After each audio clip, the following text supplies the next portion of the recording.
శ్రీరామనవమి కథ. శ్రీరాముడు మర్యాద పురుషోత్తముడు, సకల గుణవిధేయుడు, అయోధ్యాపతి, దశరథుని పుత్రునిగా ఈ పృథ్వీ మండలాన్ని ఏలిన జగదభిధేయుడు. శ్రీరాముడు రామ అని శబ్దాన్ని నోరారా పలుకుతే చాలు సకల పాపాలు తొలుగుతాయని పురాణ ప్రసిద్ధి.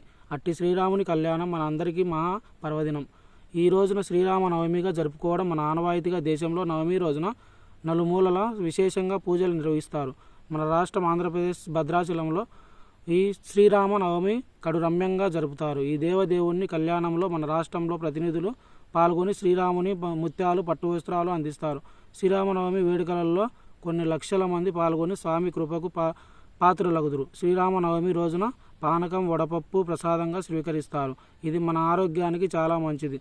మన ప్రతిరోజు శ్రీరామ జయ జయ రామ జయ జయ రామ అనే శ్రీరాముడు ధర్మానికి ప్రతీక. శ్రీరామచంద్రుడు త్రేతాయుగంలో శ్రీ మహావిష్ణువే లోక కళ్యాణం కోసం రాముడిగా అవతరించి దుష్ట శిక్షణ చేశాడని రామాయణం తెలుపుతుంది.